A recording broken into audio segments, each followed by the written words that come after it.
Thank you very much, Veronica, for this energizer. Perfect timing before my speech. So, ladies and gentlemen, it is a pleasure for me to be here again after 1 year, and even more, I'm happy that this community is growing and we have even more fantastic keynote speeches, inspiration networking. So, as I said, my name is Tomáš and I will talk about my passion, which is branding. Everything okay? Yeah. So, and I'm from Go Big Name, and in Go Big Name, in more than 10 years, we helped more than 250 founders and marketers to develop their brand globally. So we are an international branding studio. We have our missions in Europe, in UK, USA, and here in Switzerland as well. And our core mission is to help brands grow globally. So maybe you already know some of the brands here on the slide. These are my favorite ones, and for sure my most favorite one is Slido, although saying this in front of all the other projects will be a huge problem. But Slido, I'm pretty sure you are very familiar with, and we helped Slido when they were just a small startup. We've been on the journey with them until they became a global player, where they are now present in almost every conference and in a lot of huge brands like Nike, Spotify, Oracle, or the World Economic Forum here in Davos, Switzerland. And this is like one of our case studies, like where we start from small startup and we hope to deliver until they've been acquired actually by Cisco. So huge things. And today I'm here to talk and show a framework which will be very simple. And this is the goal, so that you can take away something with you. Like I had a discussion before today, like last year's talk had some impact already. And for some of you, it was helpful when you were setting up your companies, even though maybe last year you didn't know you were about to set up a new company. So this Go Global Future-Proof framework will be explained by me today to you. But first, I will take you on a journey if you are in. You don't need to close your eyes anymore, but just imagine I will have superpower to turn off every branding everywhere globally from tomorrow with this switch. That would mean there are no more brand names, no more logos, no more special shapes, no more colors which are used, nothing. This would probably lead maybe to some funny situations. Some of you are already smiling. For example, let's take a street supported by AI generation for sure. A street without brands on a restaurant. So, for example, you're looking for something nice, you have a nice meal in a restaurant, and you want to take your date to the same restaurant next time because you want to make an impression. But restaurants, sometimes they change location. The problem is there are no brands, so there's just called a restaurant. Now it has a different owner, and instead of having a really good meal together with your date, you will get a food poisoning. This is funny, but how about you are about to buy a car for your family, something safe, something reliable, something you can drive your children to school. Again, you go to the showroom. We are living in a world without brands, so the car is just called car, and you can get only this one model generated by AI again because it's the best. You can only choose the car. The problem is you see all the cars in the showroom, but you have no idea who produced them. So one of it could be produced by a really good producer who produced millions of safe vehicles, but the other one next to it, the yellow one, could be really of a poor quality. But you don't know, but maybe say, come on, we have those certification companies of the safety features. For sure you know them. But these are as well brands, so they don't exist. So you take a huge risk, and the question is which car you choose. I would rather take the public transport then. So, yeah, but I trust the Swiss one, for sure. Exactly, so this I wanted to say with this exercise, like every business, every influencer, every conference, every city, every NGO, in this current age, we need a brand to succeed. And it's getting a bit more tricky every year, so this framework will for sure help you to develop it better. And the brand, you need to have it, and then it's a question whether it's limiting you or supporting your growth. And I want to have next year and next 2 years when I'm attending this conference, I want to hear only success stories like our brand is helping our growth. Oh, great, this is nice. And how do you know your brand? is supporting your growth, it should basically serve these three things, and we call it the triple R framework, or so that means if you have a good brand, your customers should be able to register you among all the information we have right now in the age. They should also recognize you. So in this room, I should be able to recognize you if you want to be remembered. So you should wear probably something funny or something special which nobody else is wearing. It's, your choice. And then the maybe most important part is they need to remember you once they are about to buy either your product or service. You need to be in their head. Oh, I'm about to buy a car. I know this brand. Oh, I'm about to consult. How do I land a job in pharma? I know Václav. So this is how it should work when it's working properly. And we developed a super simple framework for you to wrap your mind around it. And it's called the brand street. It's getting more and more difficult to build a brand because we live in online globalization era, hyper competition. Everybody is present online.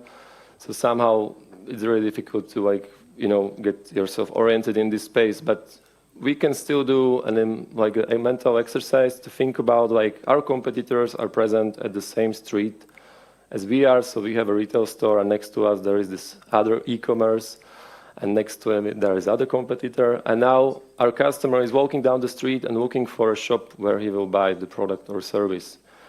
And this is great because then you can imagine, okay, maybe we are too similar and the customer is lost and he will always get to the competition. And that's not good because, you lost the business. And sometimes it was Bahnhofstrasse, romantic shopping street in Zurich, or it could be in your mind like this romantic Italian city, but probably the situation today is like this. So your customers and clients are really lost in all of this madness and information everywhere. Everything is shiny and playing sounds and craziness.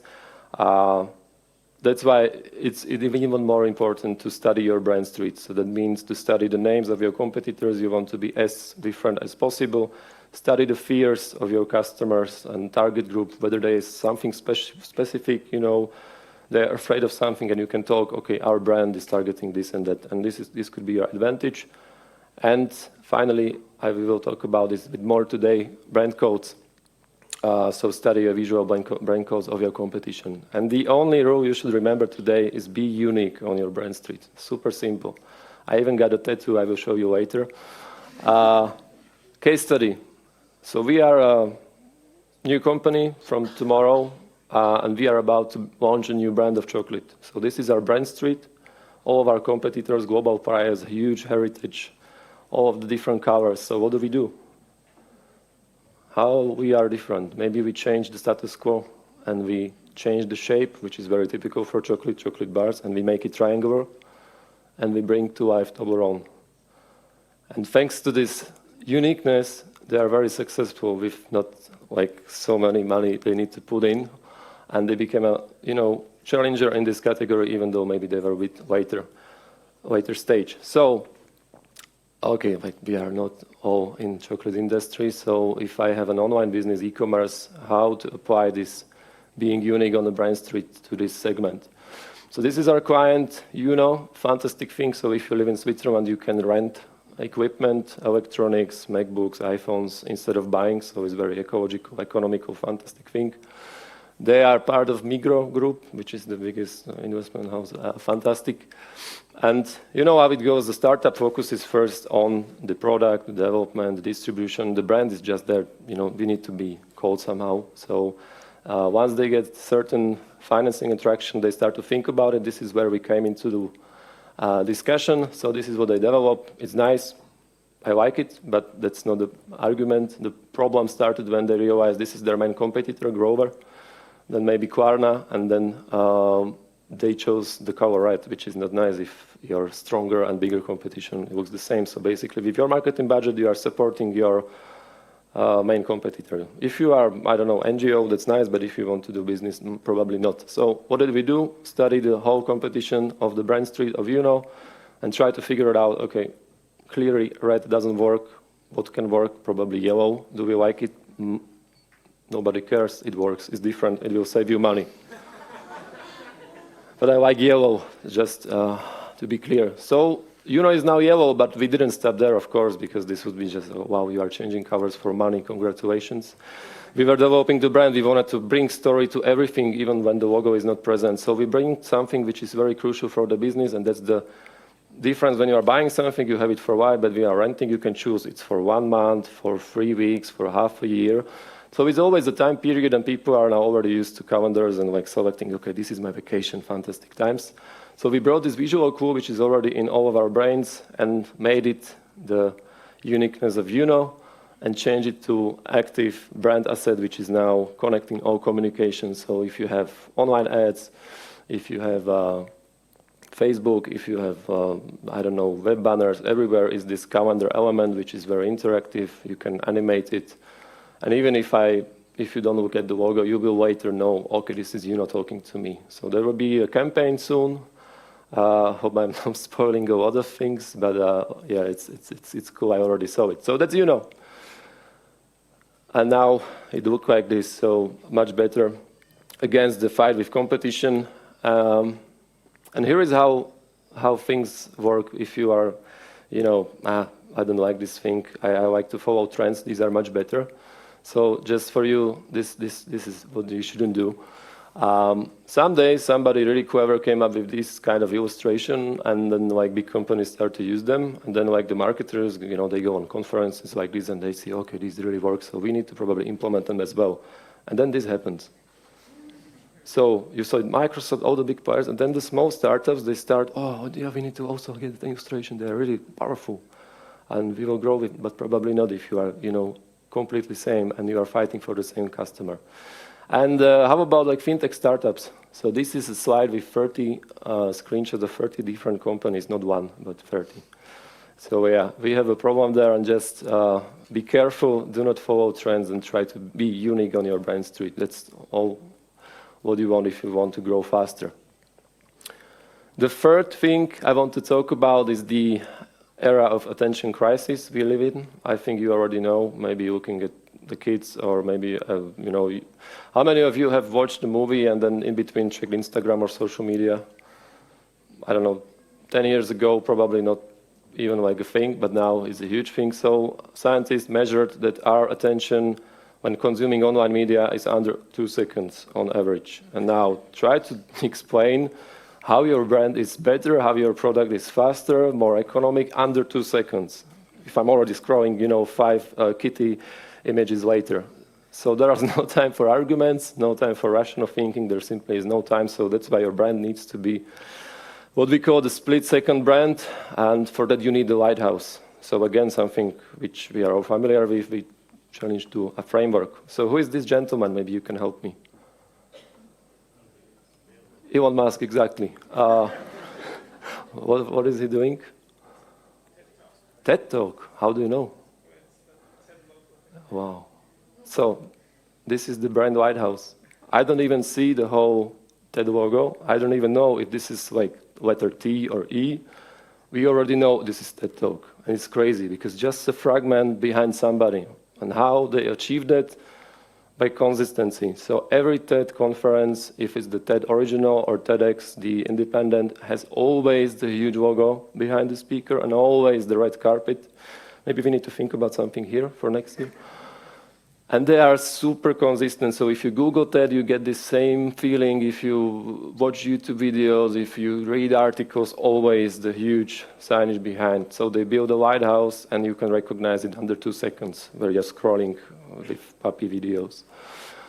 Fantastic thing. And I wanted to take an example from this segment, but we all know all those examples. So for example, McDonald's has fantastic lighthouse where they don't need to use logo anymore. They just have the cover and like part of the shape, and that's it. You already know where to go, but don't go. It's not good for you. So how did we apply this thing to segment which is not really familiar with branding at all? So chemical industry. We have a company, Biosynth, a Swiss-American client in 7 countries, working really well. I mean, it doesn't look bad, right? But it's just the logo and the cover, and they wanted to have something which will connect everything across all the countries. And we wanted to bring, again, a story and a uniqueness which the salespeople can use when they talk. Only if they exchange the business card, they can already start the pitch by, okay, what is in our logo? So they are the only company in the market combining services and products. And this is how we built the whole story. So combining services and product brings us to something which we call the edge of innovation. And this we said we will be the lighthouse of biosynth.